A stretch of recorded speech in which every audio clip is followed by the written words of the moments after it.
The Hippodrome. The throne was not the only remarkable sight at the court. Solomon attracted visitors to his capital by means of games and shows. In every month of the year, the official who was in charge of that month was expected to arrange for a horse race, and once a year, a race took place in which 10,000 youths competed, mainly from the tribes of Gad and Naphtali, who lived at the court with the king year in and year out, and were maintained by him. For the scholars and their disciples, the priests and the Levites, the races were held on the last of the month. On the first day of the month, the residents of Jerusalem were the spectators. On the second day, those from out of town. The Hippodrome occupied an area of 3 parasangs square, with an inner square measuring 1 parasang on each side, around which the races were run. Within were 2 gates ornamented with all sorts of animals. Out of the jaws of 4 gilded lions, attached to the pillars by twos, perfumes and spices flowed for the people. The spectators were divided into 4 parties distinguished by the color of their garb. The king and his attendants, the scholars and their disciples, and the priests and the Levites were attired in light blue. All the rest from Jerusalem wore white. The sightseers from the surrounding towns and villages wore red, and green marked the heathen hailing from afar, who came laden with tributes and presents. The 4 colors corresponded to the 4 seasons. In the autumn, the sky is brilliantly blue. In winter, the white snow falls. The color of spring is green like the ocean, because it is a good season favorable to voyages. And red is the color of summer, when the fruits grow red and ripe. As the public spectacles were executed with pomp and splendor, so the king's table was royally sumptuous. Regardless of the season and climate, it was always laden with delicacies from all parts of the globe. Game and poultry, even of such varieties that were unknown in Palestine, were not lacking, and daily there came a gorgeous bird from Barbary and settled down before the king's seat at the table. The scriptures tell us of the great quantities of food required by Solomon's household, and yet it was not all that was needed. What the Bible mentions covers only the accessories, such as spices and the minor ingredients. The real needs were far greater, as may be judged from the custom that all of Solomon's 1,000 wives arranged a banquet daily, each in the hope of having the king dine with her. Lessons in humility. Great and powerful as Solomon was, and wise and just, still occasions were not lacking to bring him home to the truth that the wisest and mightiest of mortals may not indulge in pride and arrogance. Solomon had a precious piece of tapestry, 60 miles square, on which he flew through the air so swiftly that he could eat breakfast in Damascus and supper in Media. To carry out his orders, he had at his beck and call Asaph ben Barachiah among men, Ramarat among the demons, the lion among the beasts, and the eagle among birds. Once it happened that pride possessed Solomon while he was sailing through the air on his carpet, and he said, "There is none like me in the world, on whom God has bestowed sagacity, wisdom, intelligence, and knowledge, besides making me the ruler of the world." That same instant the air stirred, and 40,000 men dropped from the magic carpet. The king ordered the wind to cease from blowing with the word, "Return." The wind replied, "If you will return to God and subdue your pride, I too will return." The king then realized his transgression. On one occasion he strayed into the valley of the ants in the course of his wanderings. He heard one ant order all the others to withdraw to avoid being crushed by the armies of Solomon. The king halted and summoned the ant that had spoken. She told him that she was the queen of the ants, and she gave her reasons for the order of withdrawal. Solomon wanted to put a question to the ant queen, but she refused to answer unless the king took her up and placed her on his hand. He acquiesced, and then he put his question. "Is there anyone greater than I am in all the world?" "Yes," said the ant. Solomon: "Who?" The ant: "I am." Solomon: "How is that possible?" The ant: "Were I not greater than you, God would have not led you hither to put me in your hand." Exasperated, Solomon threw her on the ground and said, "You know who I am. I am Solomon, the son of David." Not at all intimidated, the ant reminded the king of his earthly origin and admonished him to humility. The king then left in humility. Next he came to a magnificent building, but he could not enter. He could find no door. After a long search, the demons came on an eagle 700 years old, but he, unable to give them any information, sent them to his 900-year-old brother, whose nest was higher than his own and who might be in a position to advise them. But he in turn directed them to his still older brother. His age counted 1,300 years, and he had even more knowledge. This oldest of the eagles reported that he remembered having heard his father say that there was a door on the west side, but it was covered up by the dust of the ages that had passed since it was last used. So it turned out to be. They found an old iron door with the inscription, "We, the dwellers in this palace, for many years lived in comfort and luxury. Then, forced by hunger, we ground pearls into flour instead of wheat, but to no avail. And so, when we were about to die, we bequeathed this palace to the eagles." A second statement contained a detailed description of the wonderful palace and mentioned where the keys for the different chambers were to be found. Following the directions on the door, Solomon inspected the remarkable building, whose apartments were made of pearls and precious stones. Inscribed on the doors, he found the following 3 wise proverbs, dealing with the vanity of all earthly things and admonishing men to be humble. 1. Son of man, let not time deceive you. You must wither away and leave your place to rest in the bosom of the earth. 2. Do not hurry, move slowly, for the world is taken from one and bestowed on another. 3.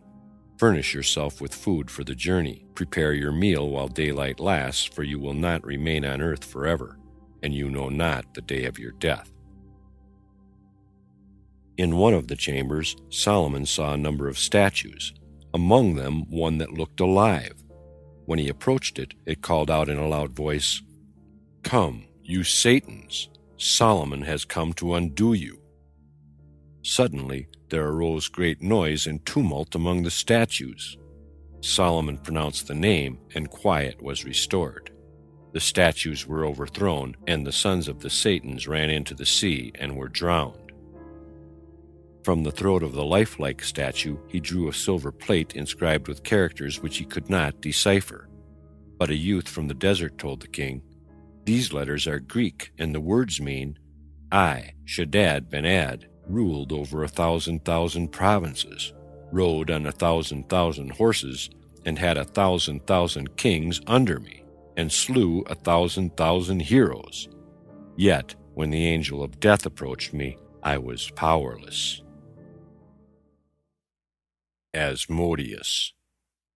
When Solomon, in his wealth and prosperity, grew unmindful of his God, and, contrary to the injunctions laid down for kings in the Torah, multiplied wives to himself, and craved the possession of many horses and much gold, the book of Deuteronomy stepped before God and said, "Lord of the world, Solomon is seeking to remove words from me. For you did right, the king will not multiply horses to himself, nor will he multiply wives, neither will he multiply his silver and gold. But Solomon has acquired many horses, many wives, and much silver and gold." Then God said, "As you live, Solomon and 100 of his kind will be annihilated before a single one of your letters will be obliterated." The charge made against Solomon was soon followed by consequences. He had to pay heavily for his sins. It came about in this way. While Solomon was occupied with the temple, he had great difficulty in devising ways of fitting the stone from the quarry into the building, for the Torah explicitly prohibits the use of iron tools in erecting an altar. The scholars told him that Moses had used the shamir, the little reptile that splits rocks, to engrave the names of the tribes on the precious stones of the ephod worn by the high priest. Solomon's demons could give him no information as to where the shamir could be found. They surmised, however, that Asmodeus, the king of the demons, was in possession of the secret, and they told Solomon the name of the mountain on which Asmodeus lived, and also described his manner of life.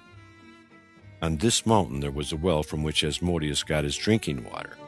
He closed it up daily with a large rock and sealed it before going to heaven, where he went every day to take part in the discussions in the heavenly academy. Then he would descend again to earth in order to be present, though invisible, at the debates in the earthly houses of learning. Then, after investigating the seal on the well to see if it had been tampered with, he drank the water. Solomon sent his chief man, Benaiah, the son of Jehoiada, to capture Asmodeus. For this purpose he provided him with a chain, the ring on which the name of God was engraved, a bundle of wool, and a skin of wine. Benaiah released the water from the well through a hole bored from below. Then, after having stopped up the hole with the wool, he filled the well with the wine. When Asmodeus descended from heaven, to his astonishment he found wine instead of water in the well, although everything seemed untouched. At first he would not drink of it, and cited the Bible verses that warn against wine, to inspire himself with moral courage. At length, however, Asmodeus succumbed to his consuming thirst, and drank till his senses were overpowered. Then he fell into a deep sleep. Benaiah, watching him from a tree, then came and drew the chain about Asmodeus's neck. The demon, on awakening, tried to free himself, but Benaiah called to him, "The name of the Lord is on you." Though Asmodeus now permitted himself to be led off unresistingly, he acted most peculiarly on the way to Solomon. He brushed against a palm tree and uprooted it. He knocked against a house and overturned it, and when, at the request of a poor woman, he was turned aside from her hut, he broke a bone. Then he said with grim humor, "Is it not written, 'A soft tongue breaks the bone'?" A blind man going astray he set in the right path, and to a drunkard he did a similar kindness.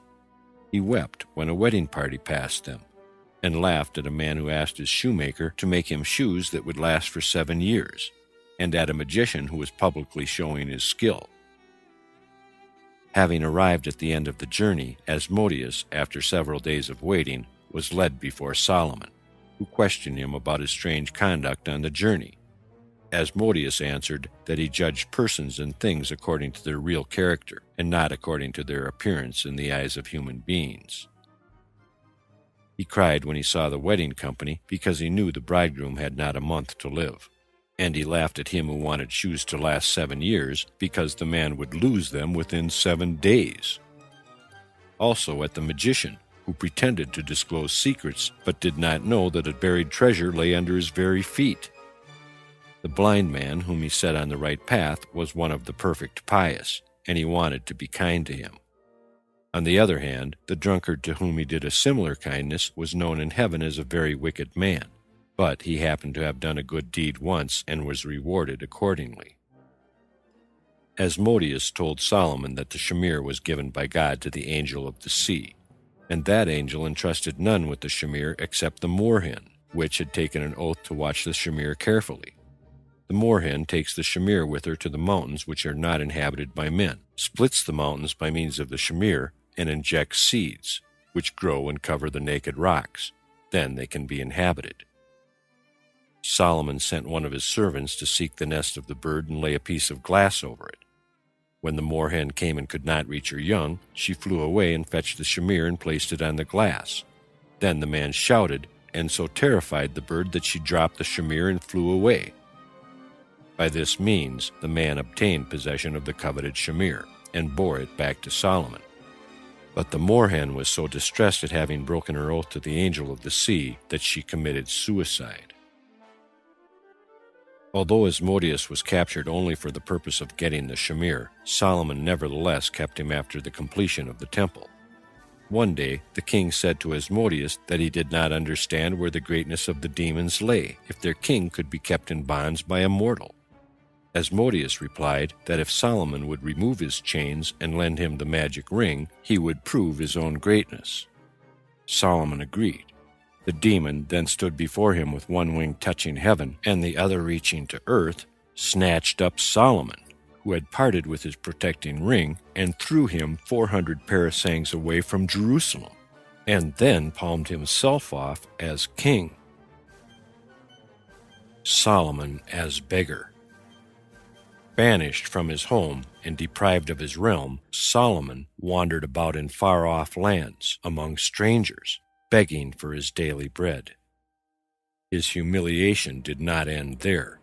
People thought him a lunatic because he never tired of assuring them that he was King Solomon, Israel's great and mighty king. Naturally, that seemed a preposterous claim to the people.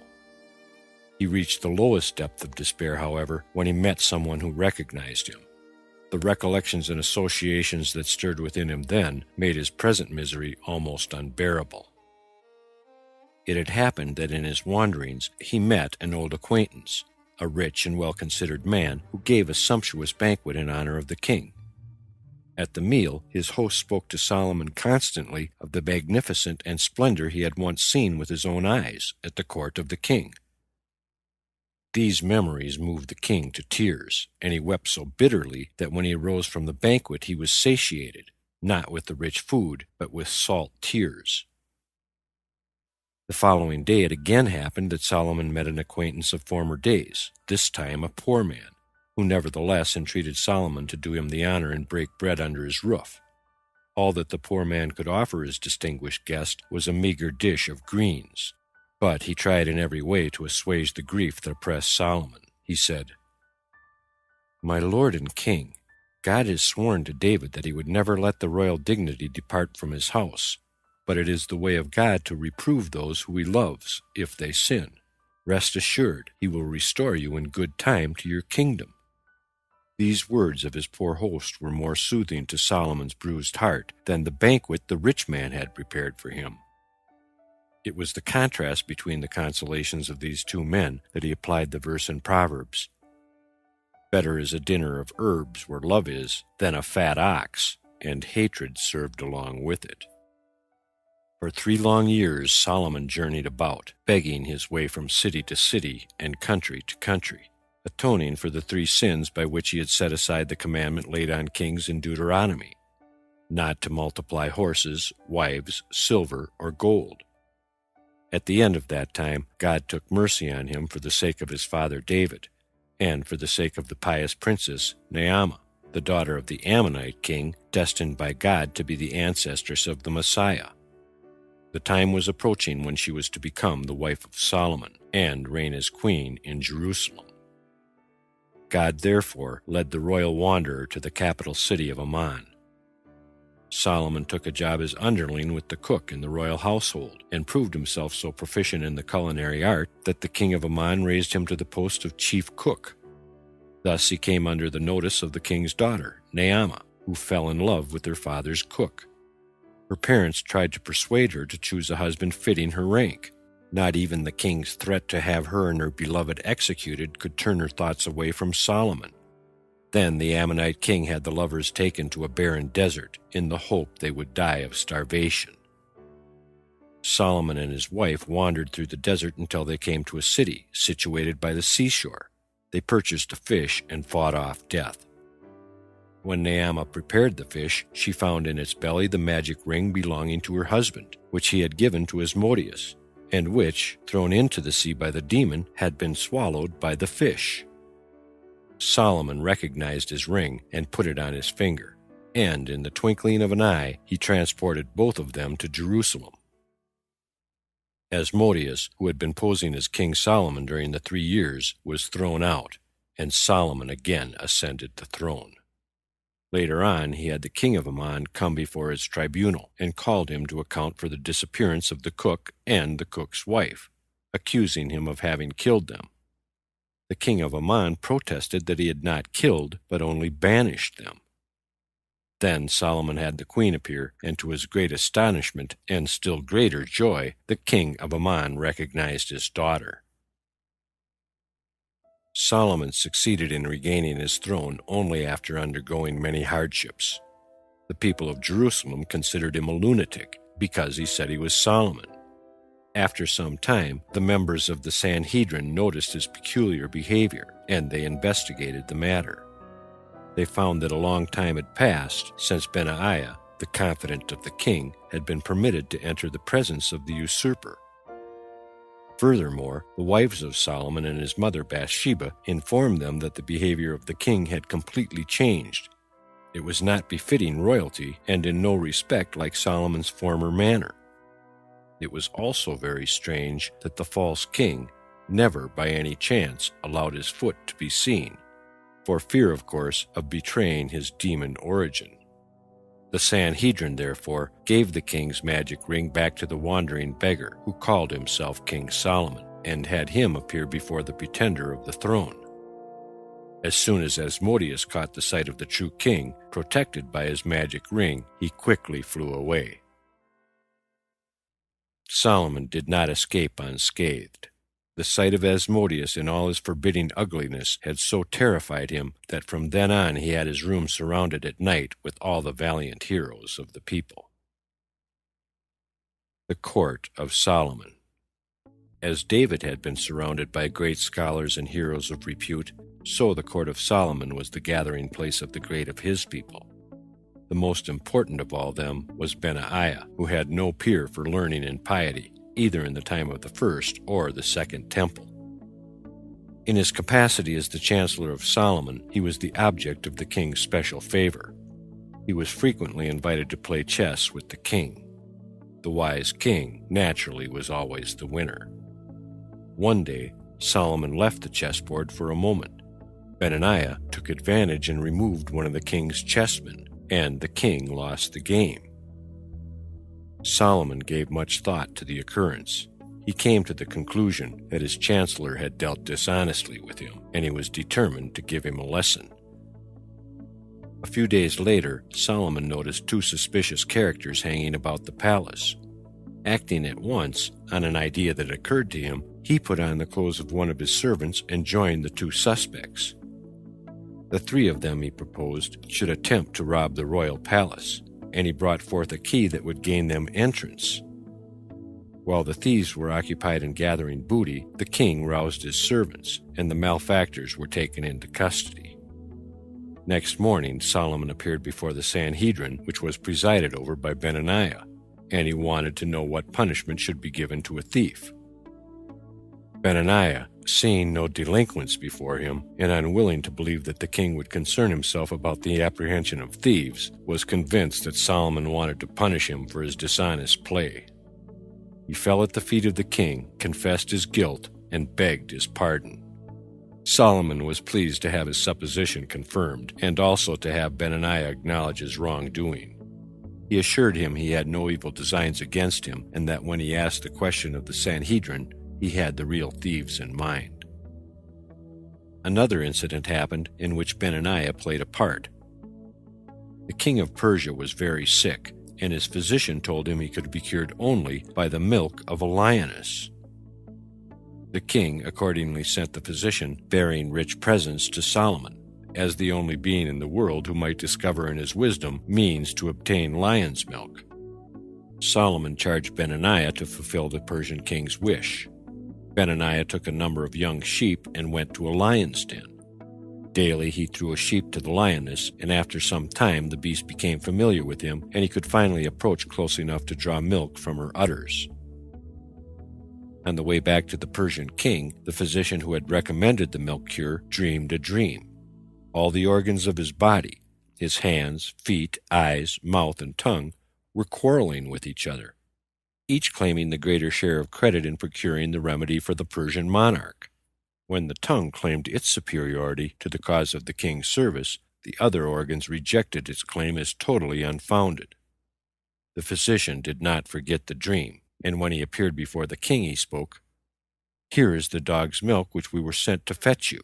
The king, enraged, ordered the physician to be hanged because he had brought the milk of a dog instead of the milk of a lion. During the preliminaries to the execution, all the limbs and organs of the physician began to tremble, whereon the tongue said, "Did I not tell you that you are all of no use? If you will acknowledge my superiority, I will even now save you from death." They all made the admission, and the physician requested the executioner to take him to the king.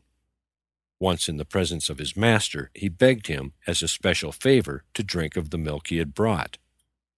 The king granted his wish, recovered from his sickness, and dismissed the physician in peace.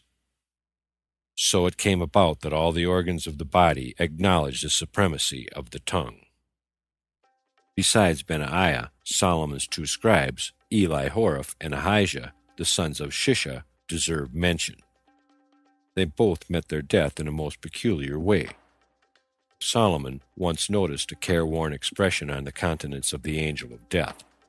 When he asked the reason, he received an answer, that he had been charged with the task of bringing the two scribes to the next world. Solomon wanted to defeat the angel of death as well as keep his secretaries alive. He ordered the demons to carry Eli-Horeph and Ahijah to Luz, the only spot on earth in which the angel of death has no power. In a jiffy, the demons had done his bidding, but the two secretaries expired at the very moment of reaching the gates of Luz. The next day, the angel of death appeared before Solomon in a very good humor, and said to him, "You transported those two men to the very spot which I wanted them." The fate destined for them was to die at the gates of Luz, and the angel of death had been at a loss how to get them there. A most interesting incident in Solomon's own family circle is connected with one of his daughters. She was of extraordinary beauty, and in the stars he read that she was to marry an extremely poor youth. To prevent this sad union, Solomon had a high tower erected in the sea, and to this he sent his daughter. 70 eunuchs were to guard her, and a huge quantity of food was stored in the tower for her use. The poor youth whom fate had appointed to be her husband was traveling one cold night.